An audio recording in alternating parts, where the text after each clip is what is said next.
Let's start with roll call.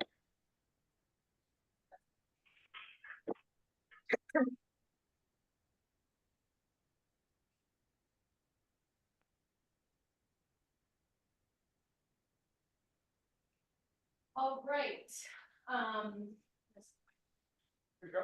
got it. Nancy Hendrickson? Yes. Great. Perfect timing. Nicely done. Steve Fancher, Here. Eric Mueller, Here. Dave Ritma, Here. Seth Reeser, Here. Ashton Simpson, Lori Stegman. Here. Emerald Bogue, Corky Collier, Here. Rochelle Altman.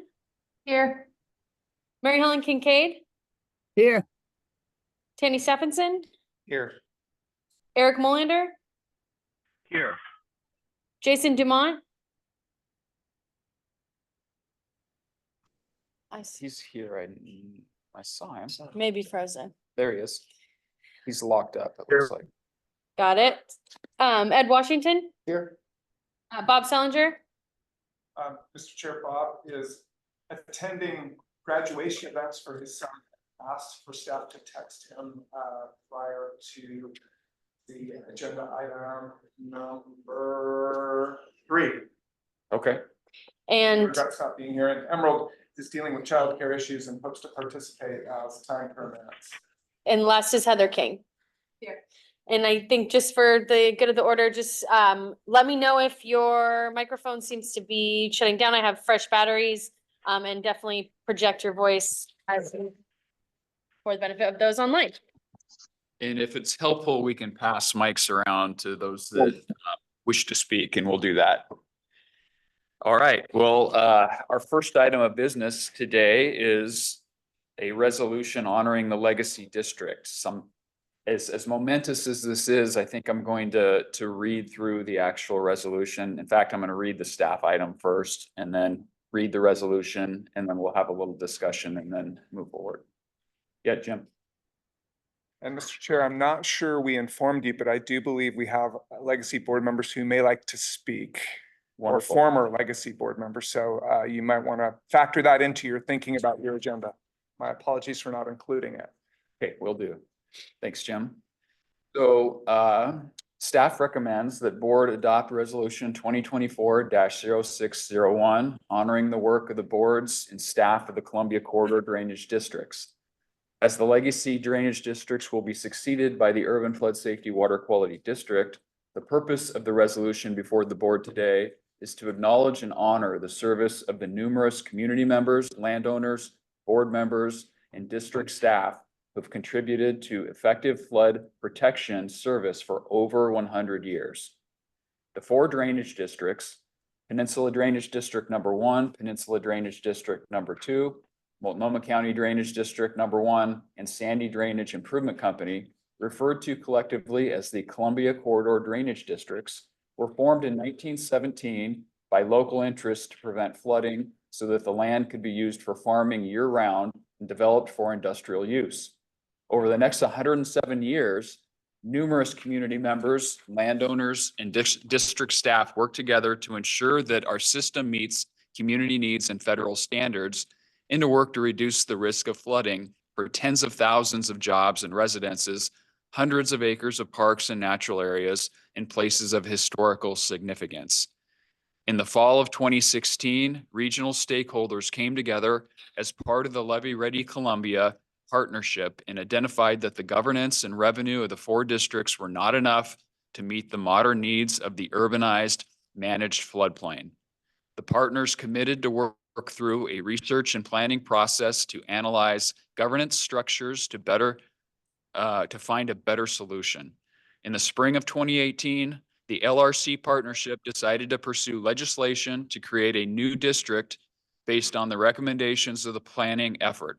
In 2019, the Oregon State Legislature approved legislation creating a new type of special district, the Urban Flood Safety Water Quality District, responsible for operating, maintaining, and improving the levee system along the Columbia River. For the past 5 years, staff, boards, and members of the community have worked together to ensure a smooth and effective transition of the responsibilities and levels of service from the Columbia Corridor Drainage Districts to the new Urban Flood Safety Water Quality District. In addition to the resolution before the board, the district has also installed a small monument at the district office with locally sourced basalt columns and a plaque to recognize the history and contribution of the legacy drainage districts. So now I'm going to go to the actual resolution. And this is a resolution of the Urban Flood Safety Water Quality District Board of Directors honoring the dedicated service of the community members, landowners, boards, and staff of Pen 1, Pen 2, MCDD, and the Sandy Drainage Improvement Company. Whereas Pen 1, Pen 2, MCDD, and the Sandy Drainage Improvement Company are collectively referred to as the Columbia Corridor Drainage Districts. And whereas the Columbia Corridor Drainage Districts were established in 1917 by local interests to prevent flooding so that the land could be used for farming year-round and developed for industrial use. Whereas in the 107 years since, numerous community members, landowners, board members, and staff made significant contributions to ensure the flood safety system met community needs. And whereas community members, landowners, board members, and staff of the Columbia Corridor Drainage Districts have provided dedicated service to the benefit of the community by providing effective service in a changing landscape.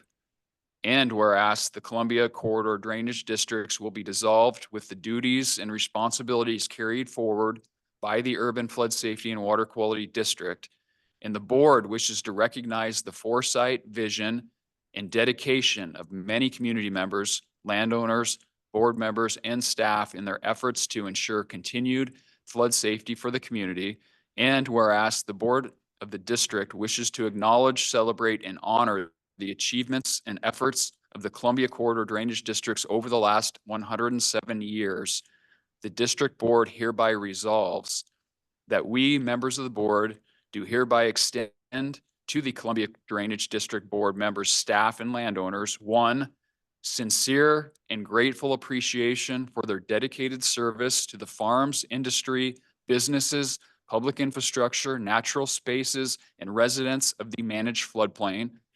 Two, congratulations on their successful stewardship of the responsibility of flood safety. And three, a commitment to carry the mission of flood safety into the future with humility. That was a lot to read through.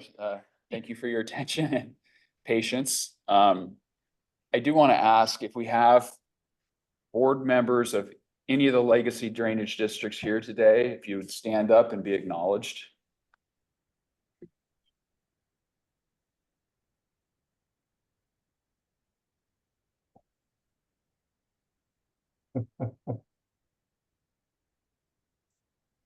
Thank you. And I do want to open it up to comments and folks to make.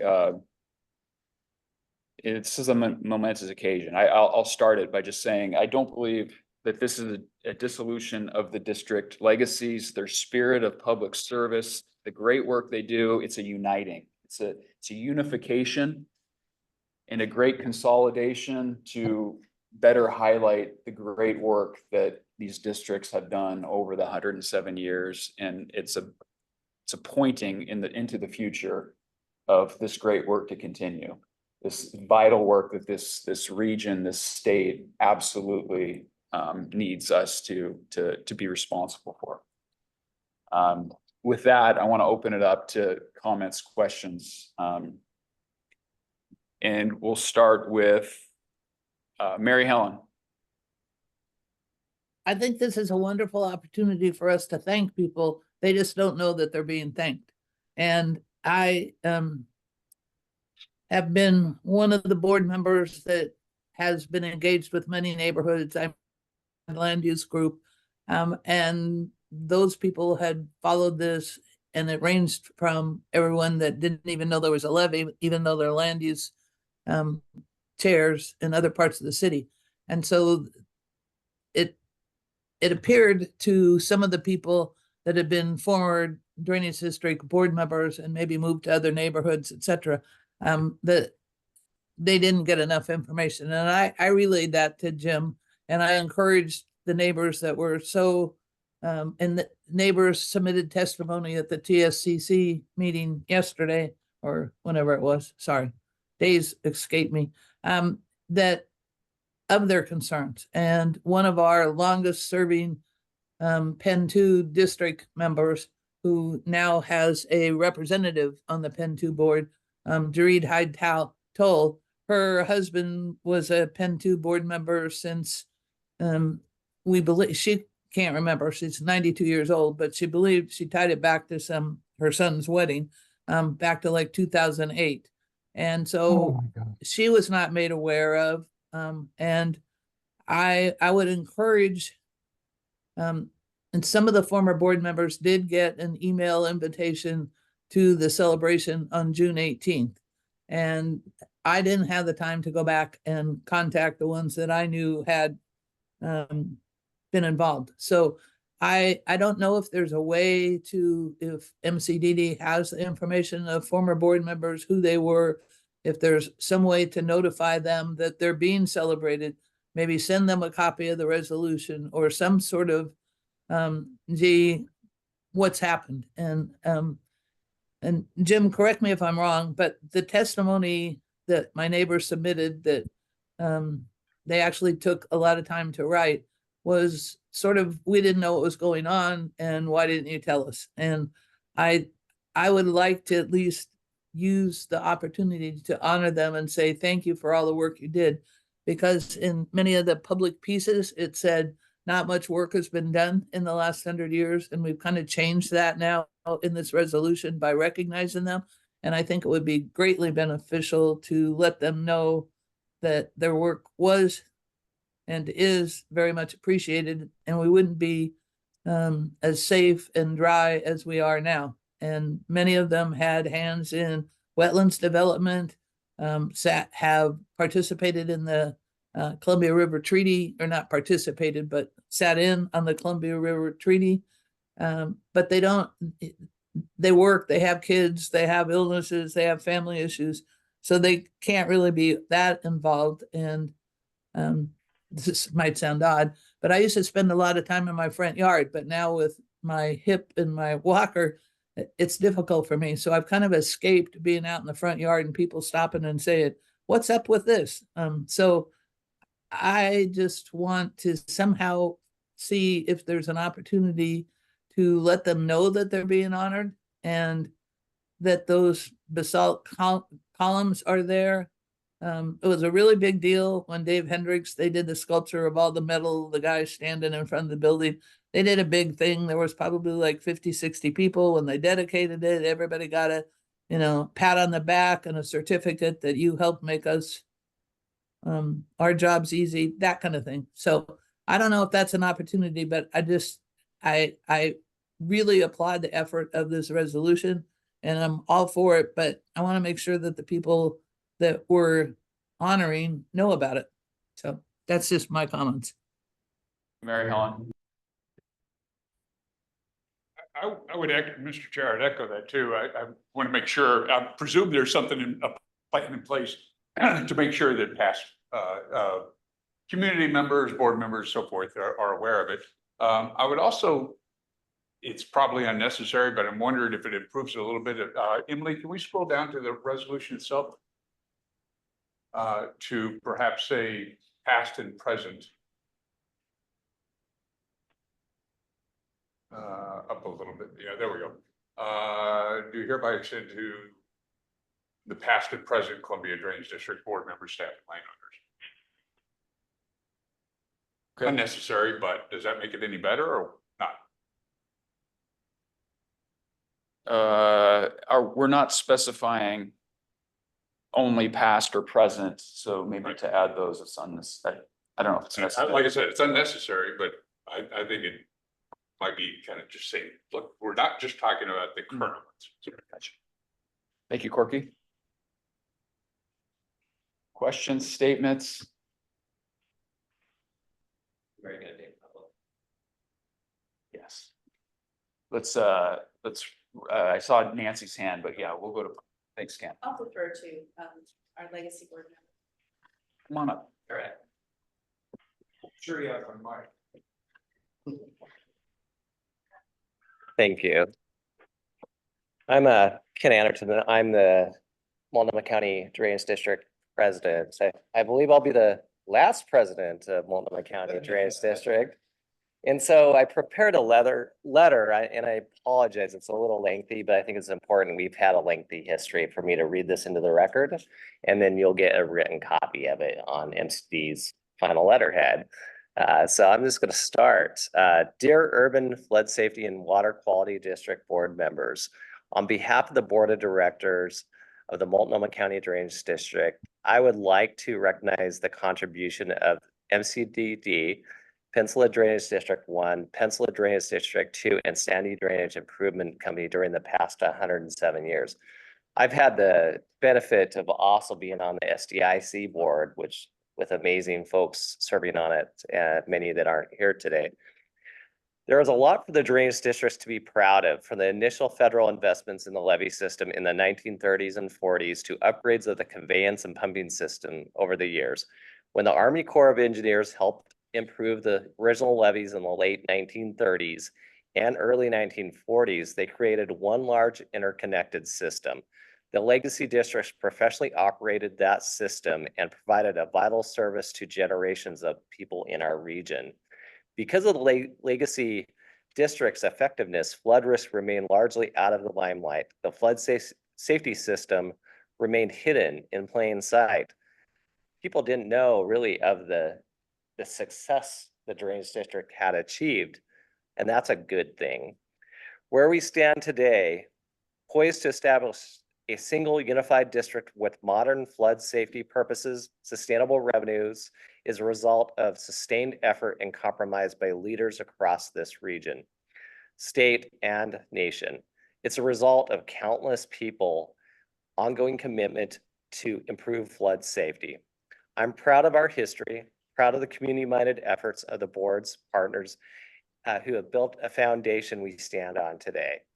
The drainage district were tested several times. Each test highlighted the connectiveness of the system. The most severe flood in 1948 decimated the city of Vanport. 3 of the 4 districts were inundated, and 4th was closed to failure. Floodwaters took months to recede. Physical recovery took years. The impact of flood reverberated among survivors today. After the flood, the districts worked with the U.S. Corps of Engineers to bolster the levees and a cross levee in MCD and improve the pumping system. These investments recognize the flood safety infrastructure across the districts functioned as a single system. Additional investments have been made, but that was the last major effort to meaningfully improve the system. After the 1996 floods, the district agreed to have one staff to operate the system. MCDD took an administrative operation maintenance of all the districts in 1997. We're proud of the service we've provided since. The skill, professionalism, and dedication of the staff is noteworthy and worthy of the urban board's ongoing support. In 2013, after learning our federal certifications would not be renewed by the U.S. Army Corps of Engineers, a regional partnership called the Levee Ready Community Columbia was formed to address these challenges. It became apparent to the coalition that the century-old drainage districts did not have the size or authority to make the needed investments and lacked the sufficient capital. It was a key reason the certification would not be renewed. And that's really a milestone mark in our history. So they explored a wide range of alternative governance and revenue structures that would meet the long-term flood safety needs and federal standards. They looked at the best ways to create equitable distribution of costs based on services provided and benefits received. They sought less fragmented and more democratic governance. They wanted to ensure flood safety operations contributed to water quality, habitat, climate resiliency, and they wanted the community to learn from the cultural history of the flooding of the area. All this was made possible by the successful creation of the Urban Flood District Safety and Water Quality District in 2019. Hard to believe that's been almost 5 years. All the legacy boards were at the table and supported the creation of the new district. All the legacy boards got a seat on the new district's board to ensure legacy districts' input and experience was included in the foundation of the new district. Today is a culmination of what we asked for, what we worked so hard to achieve. Today, we are following through on our shared commitment to improve the safety of our community. As we pass the baton, I think it's important to highlight just a few of the ways MCDD contributed to the mission. MCD's greatest asset is staff. They're exceptional public servants. All staff transfer to the new district. And I just have to shout out, the staff is amazing. They've stuck through uncertainty. They've stuck through COVID. They stuck through potential floods, and they've showed up and performed when we've needed it most. In addition to all equipment used to maintain and operate the districts are MCDD's assets. These assets keep the system in good working order and will provide the new will be provided to the new district. MCDD will also transfer a robust undesignated reserve fund of nearly 10 million. This fund will allow the new district to meet payroll, pay other expenses from July to November each year without the need for a line of credit. The MCD board is proud to pass along substantial staff expertise, capital assets, cash reserves, because it supports the common good that we're all trying to achieve. The MCD board is of the drainage districts, 11 decades of service and diligence. We appreciate the effort to improve flood safety through the creation of the Urban Flood Safety and Water Quality District. Like our grandparents and parents before us, we are proud to pass the flood safety baton to the next leaders. And we've got a baton to pass to you. Neither of us are gonna be running any sprints. Thank you very much.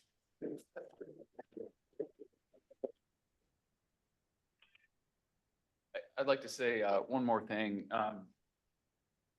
You know, there are obviously many past leaders that helped bring the districts into the age we are today.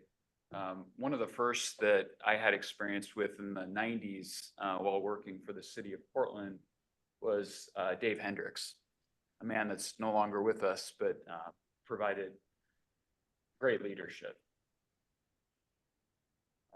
I'll miss Dave. I'm sure a lot of you will.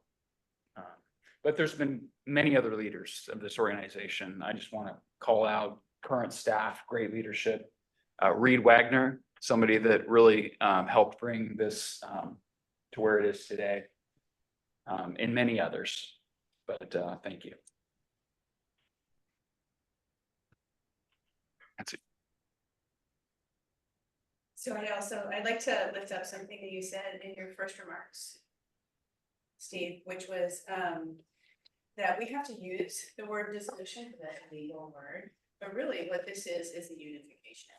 And it's a unification of the four boards, all the landowners and the broader community. So, you know, and we have been working on this since 2013, 14. Most people in this room, as well as people who aren't here, have been here for the full ride. And this, I think it's just an incredible coming together. We have just a few more things to do, and then the new board will be seated in January. But this is, you know, it's a once in a 100-year moment where we can make a governance change that is good for our local and larger community. So I really see it as a unification, and I think it's very powerful.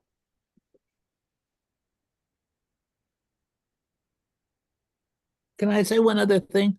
Can we, I don't know at what point to make this suggestion, and I traded emails with Jim about this, or, but we need to be able to clearly decide what the name of this new entity is, because that was another thing that confused people, because we call it Urban District, which has no reference to flood safety. We call it Flood Safety District. I mistakenly got the times wrong today and clicked on the link and ended up in the SDIC meeting. And so I listened, because I learned a lot today about things I didn't know. But one of the confusion amongst the neighbors is what is the Columbia Corridor District? What is the urban district? What's this flood safety district? And so, and able to clarify what this body is going forward. I think a piece of all this public information and great work that we've done needs to be somehow formalized in a name that we will use forever. And from the very start, I always thought Urban Flood Safety Water Quality District was a mouthful. And so I'd hope that either prior to or after there's a new board with whatever name it has, is made clear so that people understand what we do, because I think one of the challenges in the past, being a Penn 2 member since I think 2012, and through Levy Ready Columbia, was trying to explain what it was that this public entity was, and that all the complications are sort of bundled into that. And I don't think any one person could explain that with the history that we have. So yes, we've had wonderful work, wonderful participation, but being able to say who we are, it's like me with my name, Mary Helen, I get called all kinds of things. Mary Ellen, Mary Louise, at random. So I think we need to be able to clearly state that this is this, and this is what we're doing. And probably maybe through resolution, that will happen. I don't know, but that would be just a suggestion, that we clearly identify what we are and the history. And Thank you, Mary Helen. Ken's letter was wonderful, so that needs to be memorialized as well. Thank you. Eric. Yes, I was very glad when I saw that this resolution was in the packet, and I was encouraged to see that it was there. And just from my standpoint, I appreciate the effort that all the directors have been, slaving away in anonymity, but they've been faithful and dedicated and done the work. And so I'm very much supportive of the resolution. Thank you, Eric. I'm not seeing other hands go up at this time. I think it'd be appropriate to entertain a motion if we're ready for that. I want to give everyone the opportunity to speak that wants to speak. I'm just not seeing hands. Eric. Okay, Mr. Chair. Can we- I would move. Nope. I'm sorry. I'm moving I moved the motion, and I would urge, Mr. Chair, that you allow us to all second it. Okay, those who would like to second, please signify by saying that right now. Second. I second it.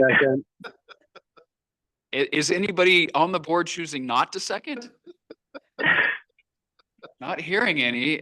We have a motion on the table by Eric Molander to approve the resolution as stated prior. We have a second by everybody. I'm sorry. Well, I didn't. He didn't finish his motion. I think we cut over to Eric Molander, but that's the second was by everybody present on the board. And any discussion on the motion? I guess I'll offer the friendly amendment to say, we do hereby extend to past and present Columbia Drainage District Board members. Thank you, Corky. Eric, is that friendly amendment acceptable to you? Yes, it is. Is it clear what we're amending? Okay. All those in favor of approving the resolution as amended by Corky and approved by or agreed to by Eric, please signify by saying aye. Aye. Aye. Any opposed? Hearing none, the motion carries unanimously. Thank you.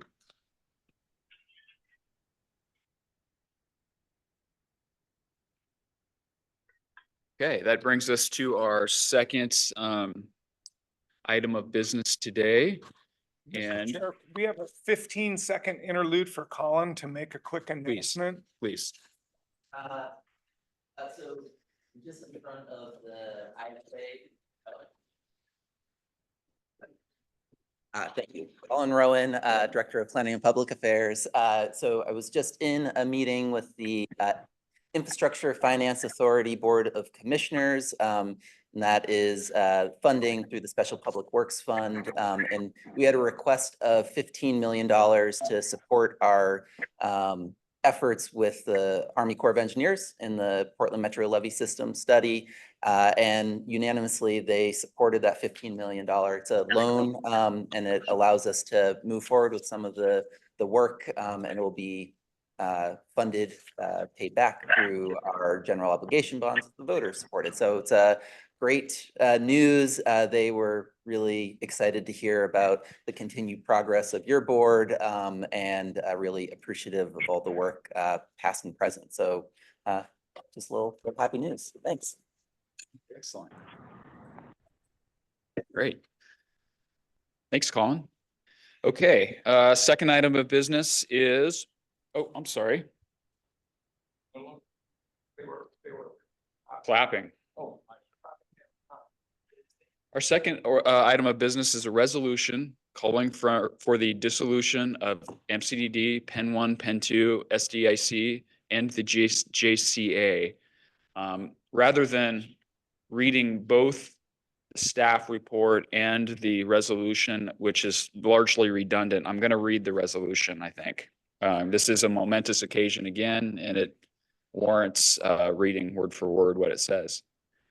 So resolution number 2024-06-02, a resolution of the Urban Flood Safety and Water Quality District calling for the dissolution of MCDD, Pen 1, Pen 2, SDIC, and JCA in accordance with state law.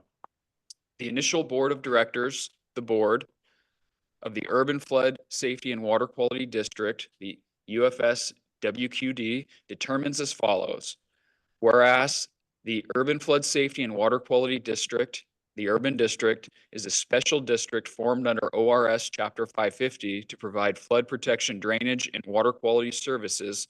And whereas ORS 550.3601A authorizes the Urban District by resolution of its board of directors to dissolve any drainage district formed and operated under ORS Chapter 547, any drainage district organized and operating under ORS 548.005 to 548.120, or any corporation incorporated for any of the purposes listed in ORS 554.020 that is operating entirely within the boundaries of the urban district.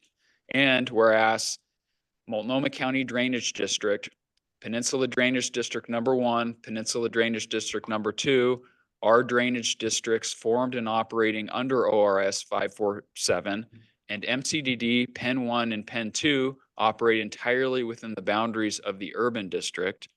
And whereas Sandy Drainage Improvement Company is a public drainage improvement corporation incorporated under ORS 554 and operating entirely within the boundaries of the urban district. And whereas MCDD, Pen 1, Pen 2, and SDIC are referred to in this resolution as the legacy districts. And whereas the urban district was formed to assume the functions of and replace the legacy districts, and therefore the legacy districts in the urban district have been in discussions for the dissolution of the legacy districts in their annexation by and merger into the urban district. And whereas under ORS 550.3603, a dissolution authorized by ORS 550.360 may be initiated only by a resolution of the district board. And whereas under ORS 550.3603, a dissolution authorized by ORS 550.360 may not be considered by the district board unless and until the urban district has provided for sufficient funding from one or more of the means set forth in ORS 550.300 to enable the urban district to assume and manage the duties, assets, and liabilities of the dissolved district or corporation as of the date of dissolution. And whereas the urban district has provided for sufficient funding as required by ORS 550.3603 by adopting A, ordinance number 2024-02, which enacts a flood safety intergovernmental fee, is authorized by Senate Bill 1517, 2024, and B, ordinance number 2024-03, which adopts an assessment methodology of the urban district that can be applied to levy assessments under Senate Bill 15172. And whereas under ORS 555.3601C, a dissolved district or corporation is considered annexed by and merged into the urban district. And under ORS 550.3602A, upon dissolution, a dissolved district or corporation shall transfer and the urban district shall assume the duties, contracts, assets, and liabilities of the dissolved district or corporation and continue to furnish the services formerly provided by the district or corporation to the residents of and owners of property in the dissolved district or corporation. And whereas ORS 550.3601B requires that the date of dissolution set forth in any dissolution resolution authorized by ORS 550.360 may not be later than 180 days following the date on which the district board adopts the dissolution resolution. And whereas upon passage of this resolution, the district board will vote on resolution number 2024-06-03, the district board empowers and authorizes the urban district's executive director to negotiate a final debt distribution plan as required by ORS 550.3604. And here's the last whereas, after paying and discharging all debts and obligations or obtaining consent from holders of valid indebtedness or releases from non-consenting holders, in accordance with the debt distribution plan, the governing bodies of districts to be dissolved will transfer to the urban district all assets of the districts to be dissolved in accordance with ORS 550.3605. Now, therefore, be it resolved that the Board of Directors hereby declares that 1, the date of dissolution of the district's legacy districts shall be June 30, 2024. 2, upon dissolution, the legacy districts will be considered annexed by and merged into the urban district. And 3, upon dissolution, the urban district will assume the duties, contracts, assets, and liabilities of the legacy districts and will continue to furnish the services formerly provided by the legacy districts to the residents of and owners of properties in each legacy district. That is the resolution in front of you today. Open it up to questions, comments, discussion, statements.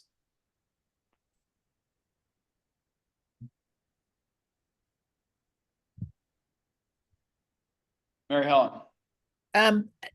Back to my original comment about the name. I just wondered about the legality of, and legal minds will have to probably answer this.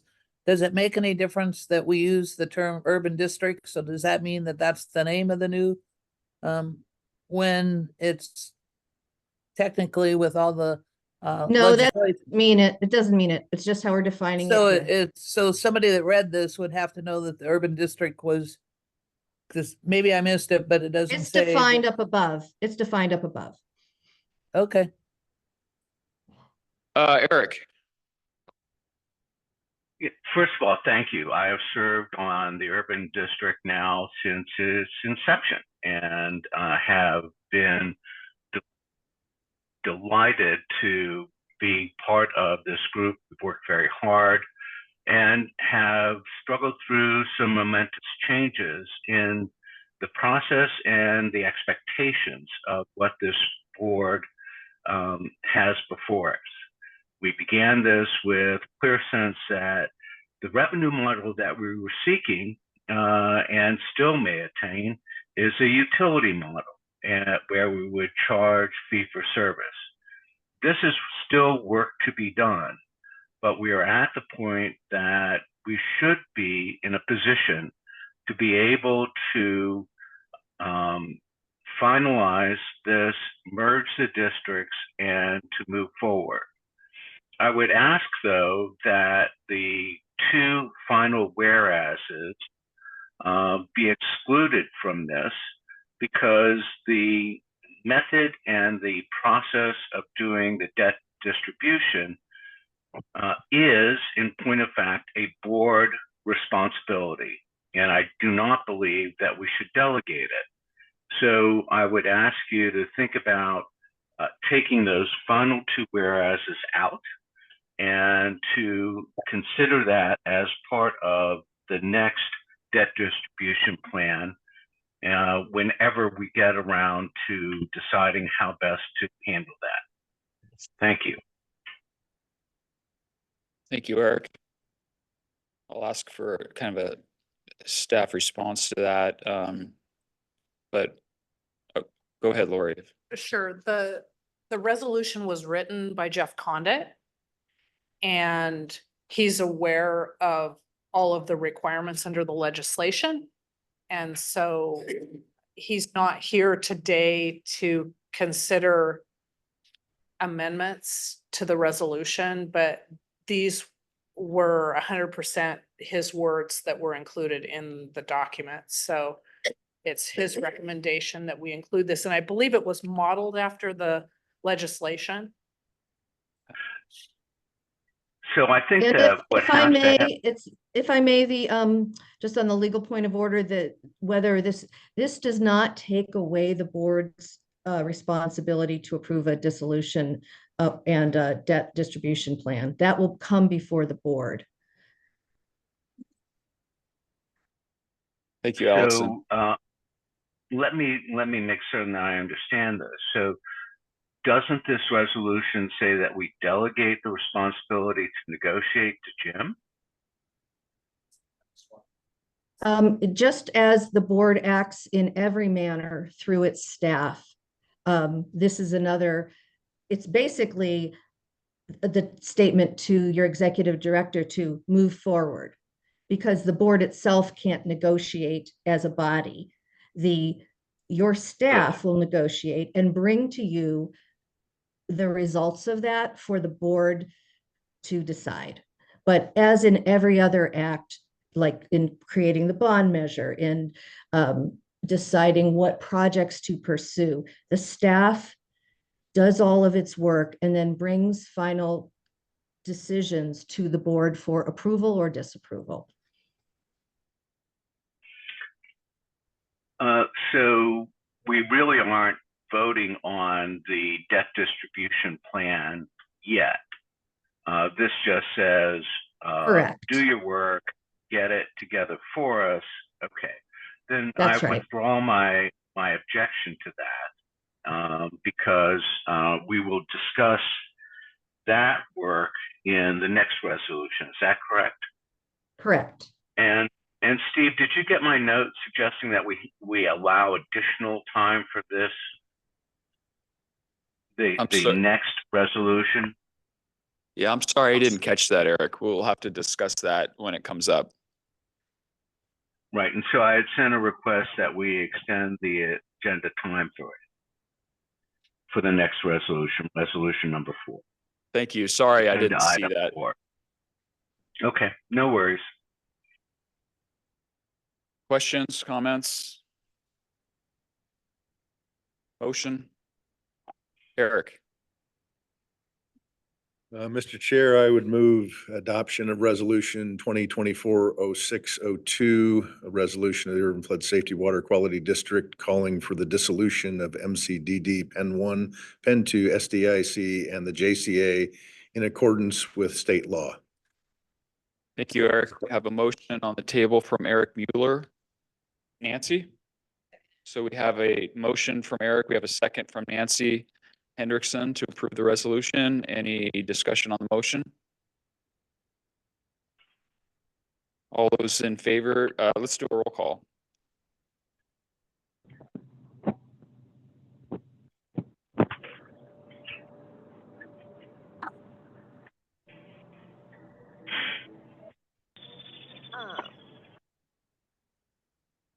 Nancy Hendrickson, Yes. Steve Fan, Aye. Eric Mueller, Yes. Dave Ritma, Yes. Seth Reeser, Yes. Lori Stegman, Aye. Emerald Bogue. Aye. Corky Collier. Aye.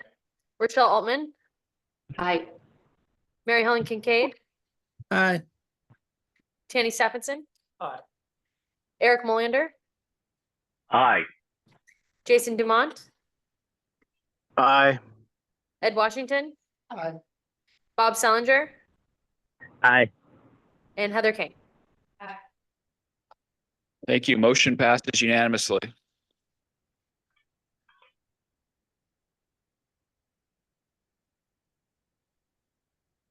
I expected something, but a round of applause or something. I do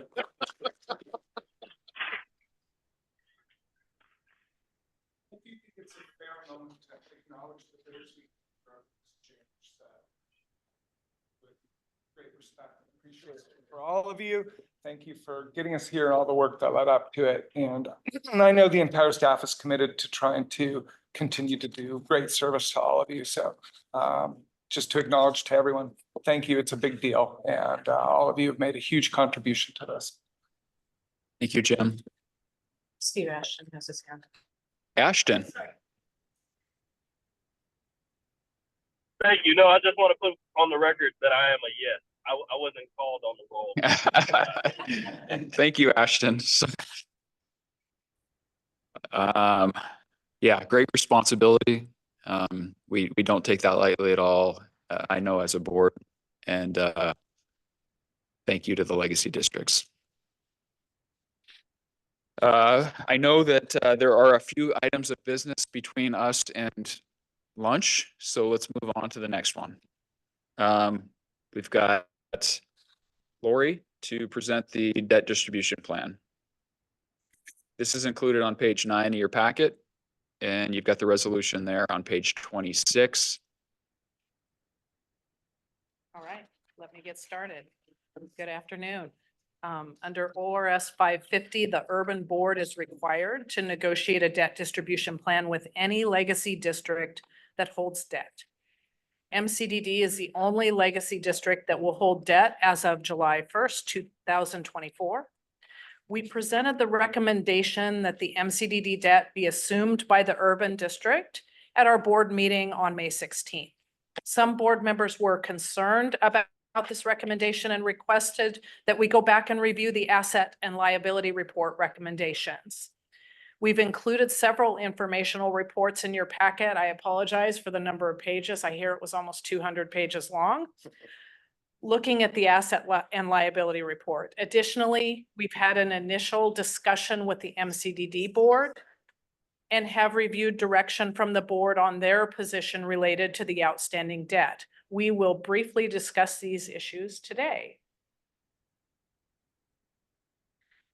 Your board packet today includes a copy of the asset and liability report from 2021. This report was developed by a committee of a lot of volunteers, considering recommendations from the FCS financial study. Not all of the recommendations from FCS were included in the asset and liability report.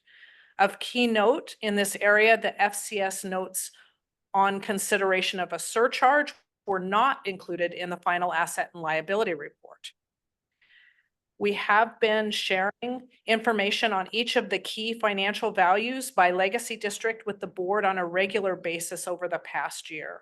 Additionally, we've included in your board packet today an analysis of MCDD's financial contributions to the urban district using the FCS recommendations of allocation of net position and revenues by acre.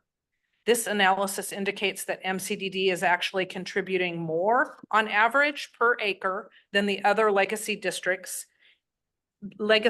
areas in year one, and we anticipate that this trend will continue in the future. Let's take a look at valuation of each of the districts.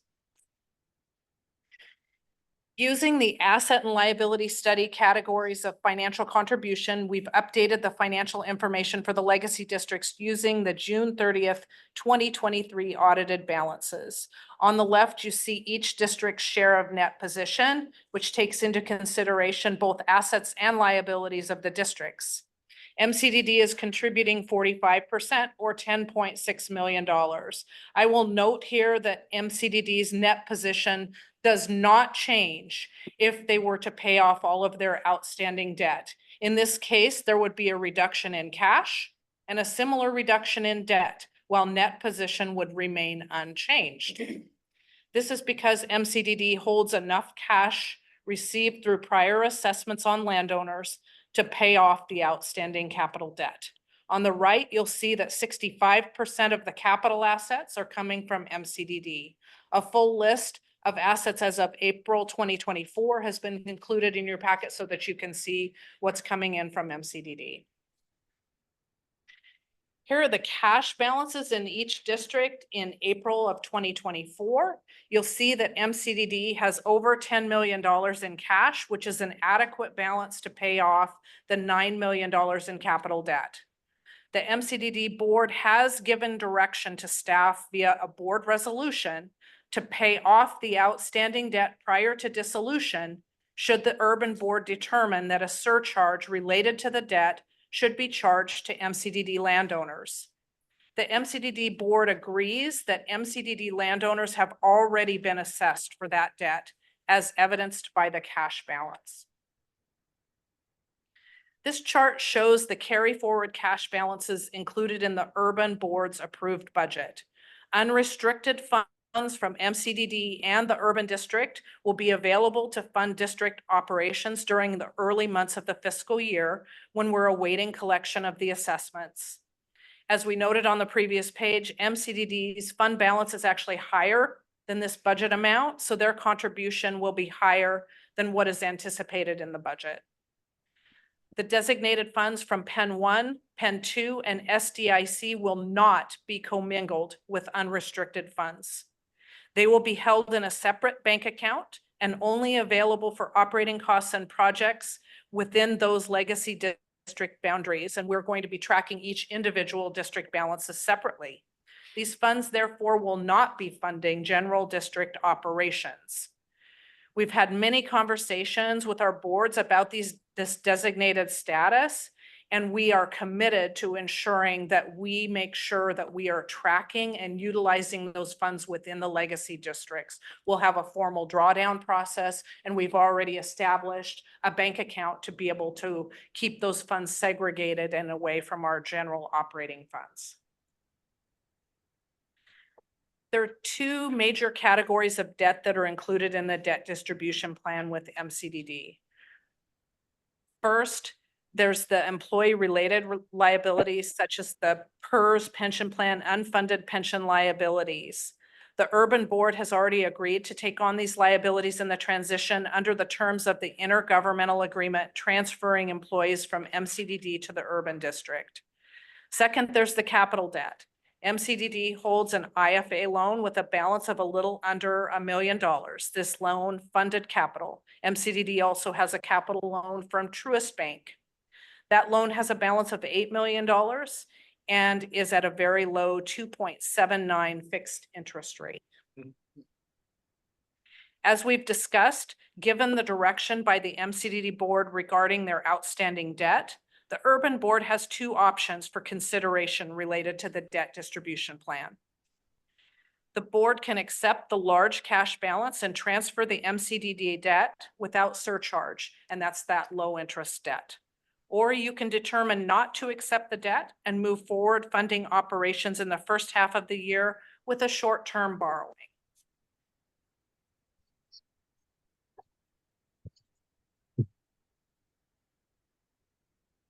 Let's take a look at the financial impact to the consolidated urban district of each option. First, let's take a look at the cost of the debt, which is the interest to be paid. This capital debt has a low fixed interest rate of 2.79%. That sort of rate is not achievable in the current market. With 15 years left of payments on this debt, the interest cost remaining over the 15 years is $1.9 million.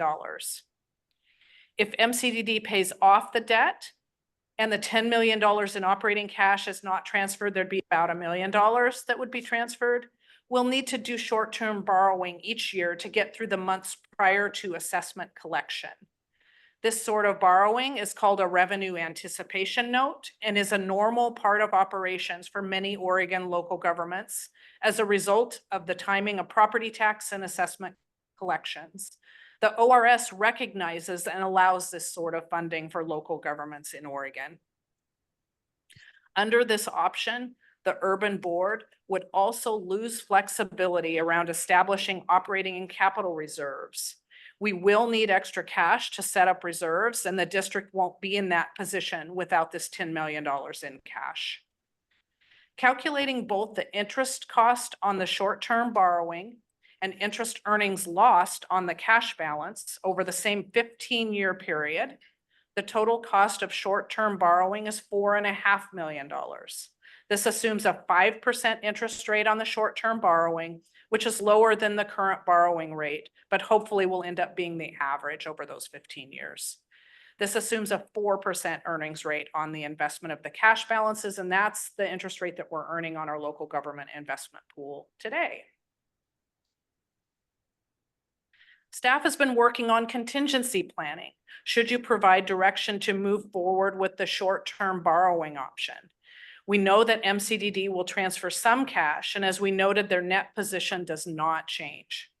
Staff has also worked with the district bank to develop a line of credit to provide short-term operational funding for the urban district until assessments are collected. The resolution providing authorization of that short-term debt is included in your packet today, should we need to move forward with that option. So this leads me to our final slide. Staff is recommending that the urban board consider approval of the debt distribution plan with MCDD. MCDD then can provide the transfer of the operating cash, and we can move forward with the operations of the district. We've included a copy of the debt distribution plan, the draft, in your packet, and the resolution requires that the executive director return for board direction should MCDD ask for any substantial changes to the draft agreement. This process was pulled together by Jeff Conde. So he wrote the resolution, he wrote the draft debt distribution plan, and made the recommendation that Jim perform the negotiation process. We have presented the draft debt distribution plan to the MCDD board, and none of the board members had any concerns about the terms of that agreement as it was written. So we're not expecting significant negotiation as part of this process. So really the question I think for you as board members today is a cash flow question. I, as staff for both districts, have direction to pay off that debt if we're not going to move forward with the debt distribution plan as it's written. Thank you, Lori. Thank you. Questions, comments?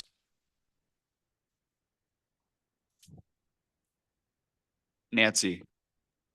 I want to thank you for pulling it together so succinctly. Like, you know, I can't hear Nancy.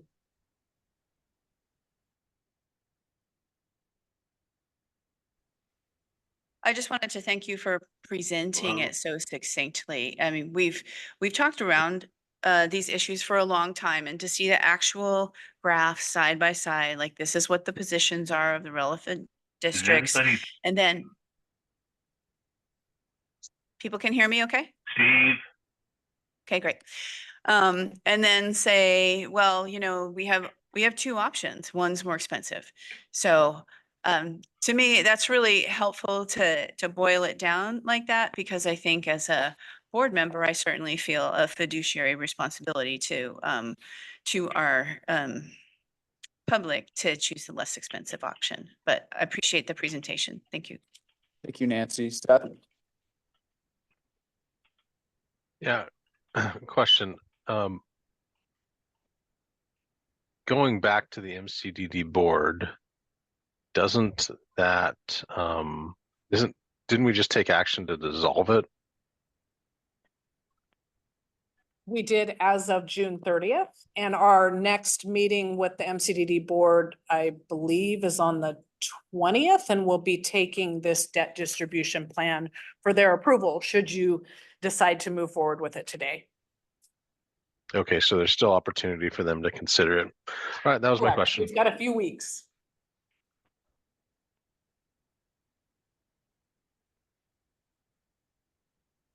Mary Helen.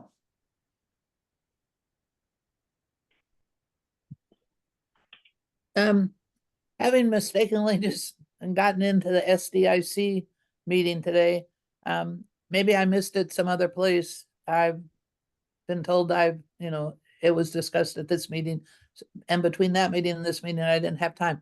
But it was mentioned about the revenue committee that Jim's formed. I'm gonna say what I understood and kind of scratched on my notes, but a revenue committee is going to be formed, and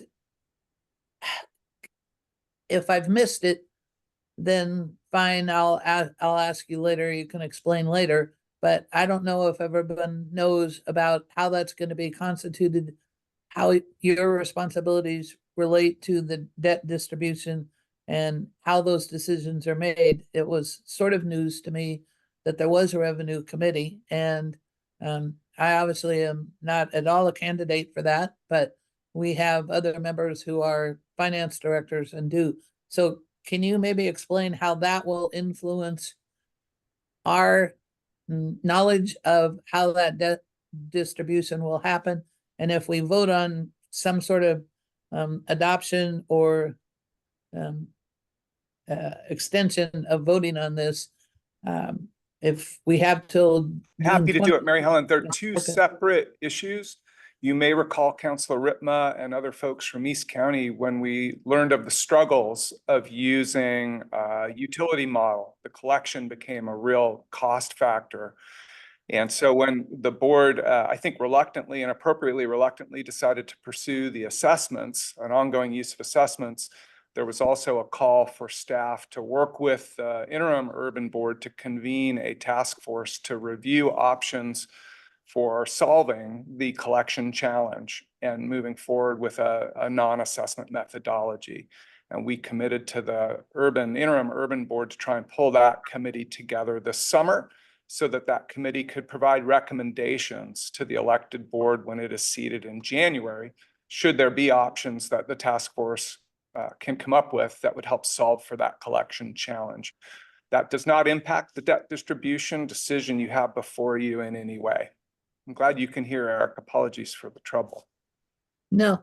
Mary Helen asked about the revenue task force, Eric, and for at least from your staff's perspective, that's aimed at pursuing the collection challenge with our partners to see if we can't move back to that fee for service model that you had addressed earlier. But again, we have to solve the collection problem before we can do that.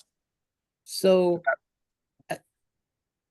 if I understand it correctly, the revenue committee, the part or the people that will be a part of that has no impact on how the debt distribution operates. That is correct. And the urban board, the interim board will have to appoint members to those or accept members of that task force as well. So again, you'll have a decision on who serves on that task force.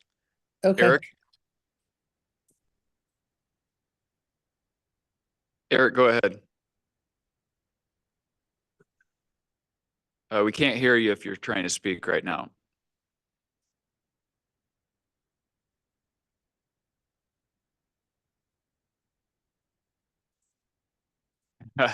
Eric, if you can hear us again, we can't hear you. We'll get to you as soon as you can hear us. Anybody else?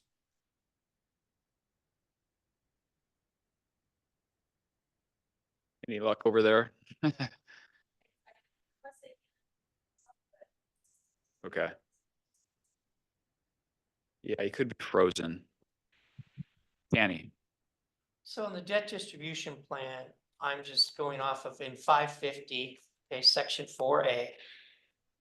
As soon as practical is the date on which the district board adopts dissolution resolution under the section, the district board and the governing bodies of the districts or corporations to be dissolved, or the designated representatives of the governing bodies shall meet to negotiate a debt distribution plan.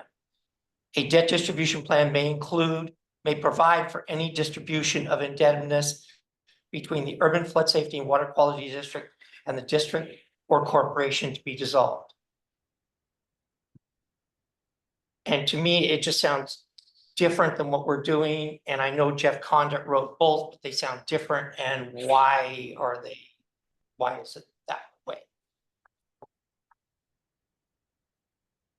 I can try and answer the question. It's my opinion. I'm not a lawyer. Maybe Allison can weigh in, but you guys are making the decision. You're giving me direction. And if that direction varies as part of the conversation with MCDD, then I'm required to come back to you for additional approval. So you're going to direct me today with whichever direction you go, either you accept the cash or you don't accept the cash. And then I'm going to work with the MCDD board. And if MCDD comes up with something different, then I have to come back to you. So I think we're living the spirit of the law. And I am also perfectly happy to surrender the role of negotiator and include board members in that conversation at the MCDD meeting after you vote today. And that would be on the 20th. So again, I'm open to change in that. I think it's a technicality that won't change the outcome. And I don't expect a contentious negotiation. Well, and just to be clear, I'm not trying to change the outcome. I don't know that it would change the outcome, but it just seems a little strange to me. And that could just be me. And I know I don't work for a municipality or anything, but it's like you've got these people who've got 2 million, this guy's got debt, this guy's got all these things. How does it all meld together? I mean, I guess when I look at Sandy drainage, what is it we're getting? What are we giving up? What are we getting? And the whole conversation of coming in whole and all those things. I just think for me, it kind of answers those questions a little better, but I'm probably the minority here. Thank you. Thanks, Danny. Sorry, go ahead. And maybe Allison, you can weigh on this too, but when you read that, and thank you for reading that directly, Danny, I think only one of these 4 districts has debt. Correct. So then it sounds, so Jim negotiated with the liking that debt. Our executive director. I thought maybe I heard you say, why aren't we negotiating with all the districts? And I think we only have to negotiate with them that's debt. You asking me that? Well, maybe I'm asking Allison. Okay. So what sure. I did hear that same idea, Nancy. I think when we think about, a negotiation, we might, if we didn't look closer at the balance sheets, think about like a big negotiation, a big room with lots and lots of people. That's not the case here. The statute, the legislation states that there is only negotiation with those with debt. If each of the legacy districts had debt, then there would have to be an agreement regarding all of that debt. In this case, only MCDD has debt, and there are basically 2 options. One is that MCDD can pay off that debt prior to merger, and that is the option that Lori discussed, where MCDD would use its cash reserves and pay the debt off, thereby coming to the merger without those cash reserves and without the debt. And the urban district then would be required to borrow in the manner that Lori discussed, which is not uncommon, but has a higher, would have a higher cost in this case. Or the other option is that MCDD comes to the merger with both its cash reserves enough to pay off the debt as well as the debt. As Lori said, either way, it is the same bottom line. You either zero it out and have MCDD pay it, or you don't. Since that's the only entity with debt, that's the only entity with whom the debt distribution plan required negotiation under the statute. Thank you, Allison. I'll just make my own statement real quick. Based on the information, to me, this is very clear. This is something that the new district, it's hugely advantageous just to assume that debt under the old terms. I get it that it can be convoluted and a little confusing kind of when you're settling with everybody that shaking this out. I get that, but I think the question in front of us is pretty clear and our options are highly limited based on the action, taken by the MCDD board. So I don't think there's a lot, in my opinion, to discuss here. I think we need to move forward with the resolution as presented. And one way I'm kind of viewing it is the MCDD board gave me a clear marching orders. Yeah. And you guys are about to do the same. And so there is no space for a negotiation between the two boards' decision-making. If this board makes a different decision than one of the ones we've recommended today, there may create an opportunity for a negotiation. But right now, MCDD's position is clear. Unless you guys do something that we're not expecting or change it somehow, it should be very straightforward. Eric, I'm going to call on you. I know you had your hand up earlier. I apologize for all of the problems that Zoom has created, but here we are. So there are going to be a couple of questions for this. Clearly, the best of all alternatives is for us to be able to continue with the low-cost debt and use the combined funds of the organizations fund working capital.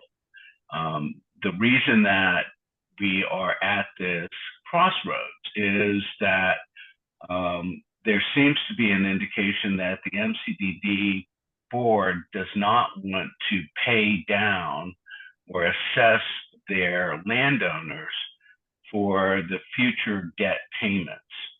And one of the concerns I have is that it's been characterized as paying for it twice. And I'm still unclear as to why staff has taken the position that MCDD would pay for it twice.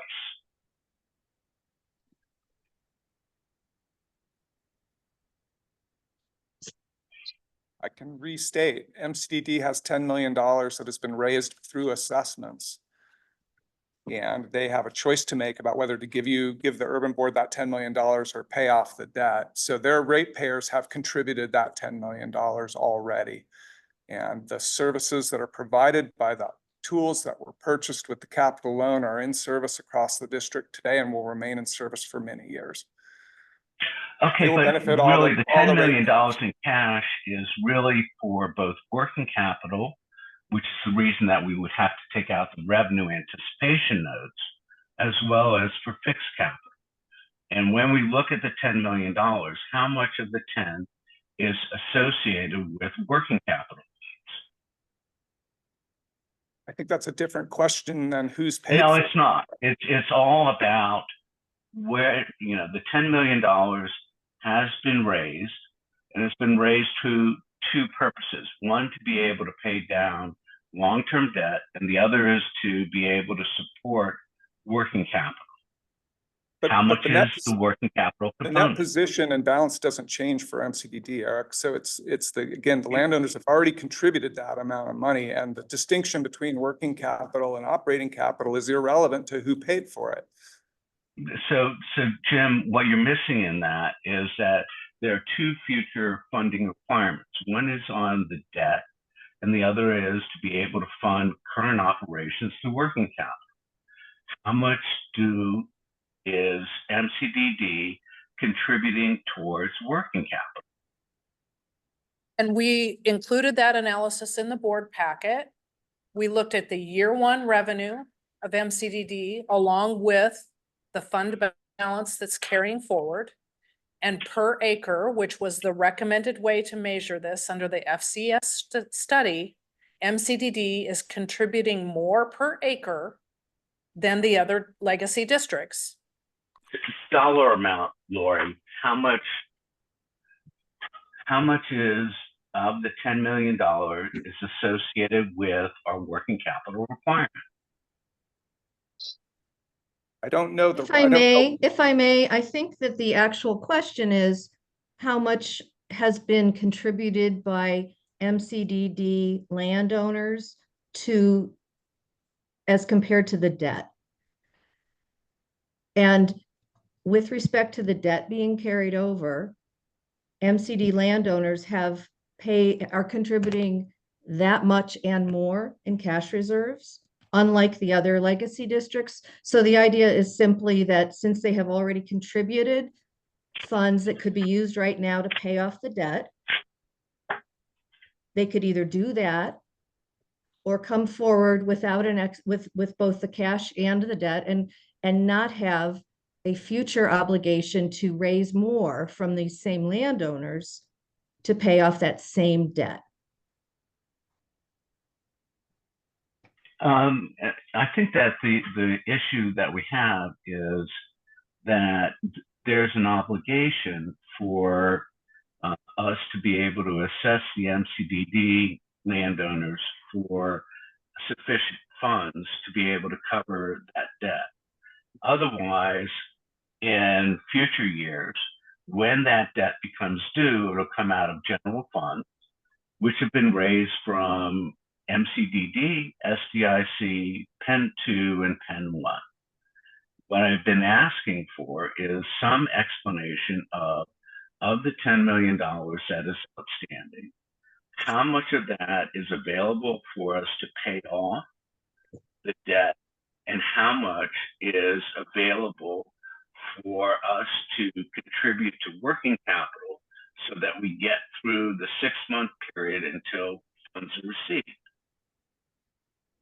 It's all available to pay off the debt right now. In fact, MCDD will not choose to move forward and contribute its cash, as the MCD board said, unless there is this concomitant promise that their landowners won't be assessed later. I'm not sure I'm seeing your distinction about working capital, and I'm not sure that I understand why that's relevant. Allow me to explain, Allison. When we merge the organizations, we will need cash balances to be able to get through to November when we start to receive assessment revenue, which means that in order for us to operate, we're going to have to hold a cash reserve to be able to handle that. That will reduce the amount of money that the combined 4 entities are adding to that in order for us to be able to understand how much of that debt they can reasonably take down. So the reason I've been asking for how much money is, to my mind, it looks like there's about $6 million that's available out of those reserves to be able to handle the debt obligation. We need a total of about $8 million to be able to get through to November. So you're saying that even if you're saying that even if MCDD decides to just pay off its debt and then merge in, you're saying in that case, you understand why there would have to be borrowing. But if MCDD brings the money, the cash in, and it's used for operations, that somehow changes the character of who's responsible for the debt that is brought in? Like the use of the funds would change the character of what is being brought in? So what you've said, Allison, unfortunately, is that with the assessments and with the cash balance that each of us are bringing in there, that the position of MCDD is that they paid for that. But as Lori has quickly identified, that would leave us with a cash deficit to be able to operate. Therefore, the funds, first and foremost, need to be available for us to be able to operate. Mm-hmm. So out of the 10 million plus another 2.4 from Penn 2, etc., those balances, what we need to do is to hear again whether or not we have adequate cash to be able to operate between July 1 and when we receive money. And I'm still not getting an answer to that. We will not have adequate cash to operate without short-term borrowing. And that All right, resolution how is much included in your year one packet, do you, $5 million. how much in year one do you anticipate that to be? $5 million is in your packet for a Right, line and of so credit. That's if of- MCDD comes of the- with nothing, with its debts paid off. Right. Okay, and so please, what a we have is point of got a order. $5 I'm million sorry, Eric, gap. Eric, I'm sorry. I apologize. I'm interrupting here, but I feel like we're having a conversation that's way more detailed than the majority of the board can comprehend, and it's going to influence where this goes. We need to wrap this up, please, with all due respect. Well, with all due respect, this is a $5 million problem, because the way that it will be viewed by the public within Penn 2 is that we're paying off the debt of MCDD. Now, I Well, would but be then, happy to discuss this with Lori and to go through the details of it. But I feel like that this process is jamming us. I'm going to call Eric. Mr. Chair, I'm ready to make a motion on the resolution. I would move adoption of resolution 2024-0603, a resolution of the Urban Flood Safety Water Quality District approving the debt distribution plan for Multnomah County Drainage District and delegating authority to the executive director to negotiate and execute a final plan document with Multnomah County Drainage District. Thank you, Eric. We have a motion on the table. Do we have a second? Nancy? Okay, we have a second by Nancy. Discussion on the motion? I have a question just because I'm at the opposite end of the spectrum and knowledge about Eric's questions, which I believe are valid and are in line with what I heard. My neighbors provided testimony yesterday at the TSCC. It's not clear how their money's going to be spent, and they view it and it in simple terms. What's your question, Mary Helen? Please be brief. Well, one, that we haven't had enough time to discuss this to make it clear. Maybe I'm the only one, or Eric's the only other one. I can't explain to the people that have given Penn 2 the meeting, Penn 2 the money that is in our cash reserves to pay for MCDD debt. And I've not ever heard a clear answer other than we have to. And Jim's shaking his head, demeaning my question. So that's the end of my discussion. I just feel like we've not answered the question for our landowners of what we're doing with their money. SDIC is coming in with 2 million. Penn 2's being assessed $2 million. Mary Helen, we answered your question a moment ago when we said we have a separate bank account for the Penn 2 funds that are carrying over. And The no Penn 2 assurances funds won't of be how in- it's good. Penn 2 separate will bank not Point be of able to order, direct point of that. order, guys, please raise your hand before we speak. Let's not devolve into an argument fence. If you have a question, Mary Helen, please ask it, but we need to move on. Okay, I'm not included in the we, so I'm being told to be quiet, and I'll vote when we. Seth? Yeah, I just want to make sure that I understand. It sounds like Eric's concern is that if MCDD were to pay off all of its debt, it would only have $2 million in cash, and it doesn't have, that's not enough money to get us through to November, where the other three districts have enough cash on hand to get us through to November and the assessment revenue. Is that, Eric, is that the gist of the problem, is that if MCDD pays off its debt, it doesn't have enough cash to get its portion of it worked through to November, and the other three districts do? Right, and so when we look at the cat, yes. Great, thanks. I thought that's what you were saying, but I wanted to make sure that that's what the issue was. Thanks, Seth. Okay, we have a motion on the table. We have a second. Let's do a roll call vote. Nancy Hendrickson. I'm gonna vote aye, and I'm gonna extend a thank you to MCD for offering. Can't hear anybody.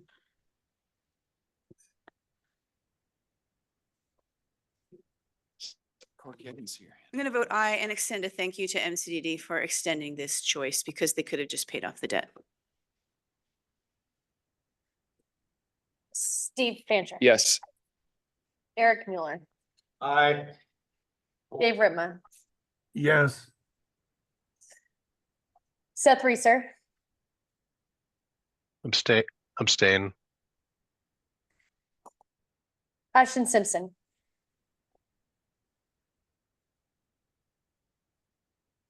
Still on the call? I don't see No. Ashton. All right. Lori Stegman. Aye. Emerald Bogue. Yes. Corky Collier. I'm gonna vote, I need to comment also that, and thank you, Seth, for your clarification.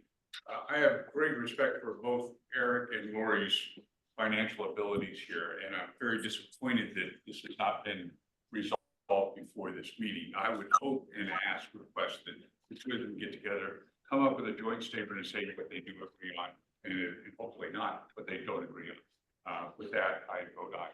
Thank you. Rochelle Altman. Yes. Mary Helen Kincaid. For all the same reasons that Corky just stated, I say no. Tanny Stephenson. No. Eric Molander.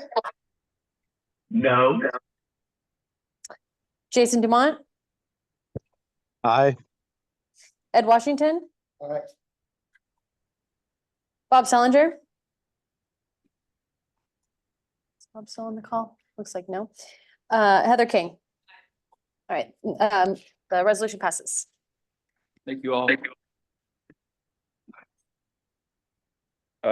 Next up, we have a resolution authorizing social security coverage. Lori. Thank you. I don't have slides for this one. This was a new one for me. So we have, in a past meeting, voted to participate in the Oregon PERS plan. And in the last couple of weeks, found out from Oregon PERS that when you are in the Oregon PERS plan, you have to elect to participate in Social Security. So the first step in electing to participate in Social Security when you're in the Oregon PERS plan is for our board to consider whether our employees will be allowed to vote to determine whether they want to participate in Social Security. So the resolution that is in front of you today is a vote to allow me then to move forward, and during a 30-day period starting July 1st, I will be providing, and the Oregon PERS folks will be providing information for our employees to understand the Social Security benefit. And at the end of that 30-day period, then the Oregon PERS representatives will be holding a vote of our employees. And if 50% or more of our employees vote to participate in Social Security, we will move forward with that participation. MCDD has an exception that allows the participation of the employees in Social Security currently, but that exception does not carry forward with the new district. So we have to start the process fresh. So this is step one. This doesn't change our costs as a district, and would be a consistent benefit for our employees to continue their participation in Social Security. So my recommendation is to ask you to approve this resolution so we can start that education process. And then I will come back around and inform you as to the outcome of the employee vote and whether we'll need to consider something different for our employees if they choose not to participate. And we did make the decision administratively to continue to withhold the Social Security tax for our employees starting in July, so that they're not in a situation where we would have to go back and take more withholdings should they decide to move forward. If they decide not to move forward, then we'll refund them that tax amount. But at this point, I'm going to just move forward with that regular withholdings for our employees. So this was a new one to me. I didn't realize that you had to opt in to Social Security. Questions? That's Eric. Chair, I would move adoption of resolution 2024-0605, a resolution authorizing a referendum for old age survivors and disability insurance coverage. We have a motion on the table from Eric Mueller. Tanny, second from Tanny. I think we can do a voice vote on this one. All those in, any discussion? Not seeing any. All those in favor, please signify by saying aye. Aye. Aye. Those opposed? Any abstentions? Hearing none, the motion carries unanimously. Thank you. We have one more resolution, and this one is calling for the permanent board selection. Emily, are you ready to go? Yeah, so this is one of the duties that you all are responsible for as the initial board as specified in ORS 550, and that is to call for the election of the regular board and for the appointment process through the governor's office. The plan is for the election for the board to be in November, and so in order for us to give our formal notice to the county, we're asking you to approve this resolution today, and it outlines the specifications for the board exactly in alignment with what's stated in ORS 550. Excellent. This is included starting on page 33 of your board packet. Any questions? As Emily stated, this is exactly one of our charges as an interim board. Pretty straightforward. We need to get this done. Do I have anybody willing to make a motion? Thank you, Eric. Wait, well, Nancy, I'm happy to defer to you. Nancy? We do have cool web information up on the MCDD site about how to be a candidate. We're scheduling informational sessions. We're going to be doing a ton of outreach. We've got a vendor on board to help us with that. So if any board members or stakeholders who are listening have suggestions for people we can reach out to, we'd love to do that. And so again, please help us attract a really qualified and competitive group of folks to lead this agency, and check out the website. If you have suggestions, do let us know. We'll be continuing to improve it. And we can provide a more thorough presentation on sort of all those outreach efforts. Next meeting. Certainly, these board members that are in the room are your best recruiters, so. And Nancy. so just a note to all current legacy district boards, the current interim board is going to follow you into the sunset in December. That's right. Unless we re-up during the election. So, okay, I move to approve resolution 2024-06-04, calling for the selection of the district board. Thank you, Nancy. A second. Second. Oh, no. Please. We have a motion from Nancy, a second from Ed Washington to approve the resolution as stated. Any discussion on the motion? Hearing none, please signify by saying aye. Aye. Aye. Those opposed? Any abstentions? All right, motion carries unanimously. Thank you. That was our last item of business today. Thank you. I know that was a lot to get through. Do we have any public comments? Anybody? Oh, Seth? Yeah, I know we're wrapping up, but I wanted to follow up on an item. There was some information included in the packet. I think on page 166 and 167. I just wanted to ask the question about, it looks like, and thank you, Jim and Lori, for providing this information. This was follow-up to a question I think Eric asked at the last meeting. It looks like when we just look at the last 2 years of assessment revenue and intergovernmental agreements, that some of those are going down between 2023, 24, and 24, 25. And I wanted to ask the question, was there a bump up in prior years that some of the intergovernmental agreements or assessment revenues for government entities experienced? Or I'm just trying to see if there's a prior increase and I'm not missing something, just looking from one year to another. There's a couple of things, Seth. One is the JCA funding is going away because JCA is going away. And the other is there's been some capital and operating funding that has come in through intergovernmental agreements that are just dependent upon the spending. So the ongoing service agreements are not being reduced. It's just that there's fluctuation from year to year depending on other projects, whether they be capital or non-capital, that are coming through from those entities. Okay, so there's. So yeah, so the main, as we're all aware, the main operating IGA is with the city of Portland is the stormwater fees. And those are actually going up a little bit for the urban district next year. Okay, and the reason I asked is we've been saying for quite a while that, as Mr. Mueller likes to point out, nobody's going to like this because everyone's going to have to pay more. And it looks like from this sheet that some of the folks are actually paying less. So if you could provide some detail about what you consider the one-time or direct service revenues, that would help clarify to see kind of to validate that everyone is actually going to be paying more underneath this new system. Sure. Do you want to just email me your specific items that you want to look at? That'd be great. Okay, great. Thank you, Seth. It looks like my mic is had too much. Reading too many resolutions. Thank you, Jim. Do we have any public comments from anybody online or anybody in the room here today? I'm not seeing any.